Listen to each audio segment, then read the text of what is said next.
क्योंकि आप जब चिंता कर, दैट इज ओवर थिंकिंग, आप अपनी मेहनत में से टाइम निकाल के चिंता में टाइम दे रहे हो, तो एज इट इज़ आप मेहनत पूरी कर ही नहीं रहे हो। जब मेहनत नहीं करोगे तो फल पूरा कैसे मिल सकता है आपको, क्योंकि आपका आधा टाइम तो उस ओवर थिंकिंग में जा ही रहा है। और कर्म नहीं देखता कि oh you were sad, oh you were thinking, is like तुमने इतना काम किया, तुमको इतना मिला, तुम पूरा कर दे तो मैं पूरा देता, 80% किया तो 80% फल मिला, 100% करते 100%। जब व्यूज नहीं आते, जब रिजल्ट्स नहीं मिलते, and I am sure this applies to any stream. कोई और किसी फील्ड में जब मेहनत कर रहा है, ये कहना आई नो बहुत ज़्यादा आसान है, करना बहुत ज़्यादा मुश्किल है। तो ऐसे में डीमोटिवेशन बहुत बड़ा फैक्टर आ जाता है कि आपने कहा कर्म कर फल की इच्छा मत कर, बट 1 महीना, 2 महीना, 3 महीना, 3 साल, 10 साल, वो इंसान, वो शख्स क्या करे? सी वन इज कि एक तो इस श्लोक का मतलब इज नॉट दैट इच्छा मत रख, क्योंकि इच्छा के बिना तो कोई इंसान काम करता ही नहीं है।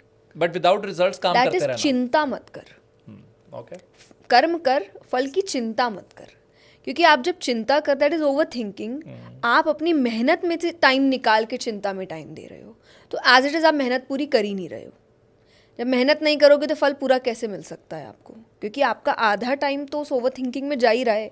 और कर्म नहीं देखता कि oh you were sad, oh you were thinking, is like तुमने इतना काम किया, तुमको इतना मिला, तुम पूरा कर दे तो मैं पूरा देता, 80% किया तो 80% फल मिला, 100% करते 100% फल देता।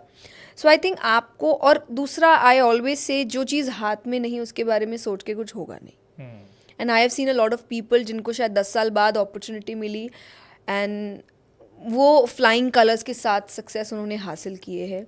कुछ है जिनको 2 साल में मिल गई, तो you can not even compare उनके साथ।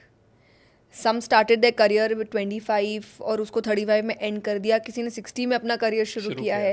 एंड आज तो आई थिंक हमारे मैक्सिमम जो अलग अलग देशों के प्रेसिडेंट्स या प्राइम मिनिस्टर्स है वो सब 50, 60, 74, 80 इसके आसपास है। पॉलिटिक्स का तो एज ही खैर वही है कि उनका मीन एज जो बट है आई थिंक हर देशों में, नॉट जस्ट इंडिया, हर देश में अगर मैक्सिमम अभी है जो, तो इस एज में अगर देश चला सकते हैं आप, तो I don't think age is a factor. Right. आज की जनरेशन, आज की एज एक और चीज़ के पीछे बहुत पागल है, which is 11-11।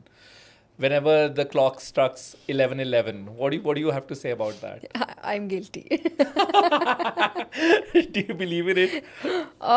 See, I don't believe. No, I'm not saying कितना कि भी। it doesn't hold any relevance. I'm just asking, what do you think of that, and where does it come from? I don't know. I just heard it. Okay. You know, I feel कोई भी astrology वाली चीज़ें या manifestation, मतलब मानने वाली चीज़ें जिसका लॉजिक इतना आपको पता नहीं होता ठीक से, पर मानने वाली चीज़, अगर मुझे लगता है कि उस चीज़ में कोई हार्म नहीं है और मुझे वो सुपरस्टिशियस नहीं बना रही है, करने में मुझे कोई दिक्कत नहीं है। तो क्या करती हैं आप 11-11 पे? हाँ, तो 11-11 पे I just hold my hand and like oh भगवान जी, हाँ हमेशा साथ रहिएगा, that's it. And I do like 3 times 6 times नाम जप, राम राम राम कर लिया या कृष्ण जी के लिए कर लिया।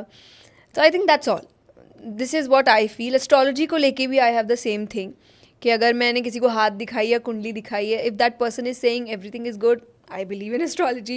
Is like no no no, कुछ दिक्कत है, I don't believe in astrology, I just believe in मेहनत। तो आई एम लाइक दैट। तो मुझे लगता है अगर कोई हार्म नहीं है और आप उस चीज़ से परेशान नहीं हो रहे हो, तो उनको मानने में इतनी कोई दिक्कत नहीं है। पर अगर वो आपके मेहनत पे हावी हो जाए, like I don't like wearing things. मुझे लगता है कि जब मेरे पिता ने बहुत पहले मुझे बात कही थी, when I was very young, और मैं इन चीज़ों में करियर में आगे बढ़ रही थी, तो बहुत फिर लोग आते हैं कि ओ अरे इनको ये पहनने बोलो।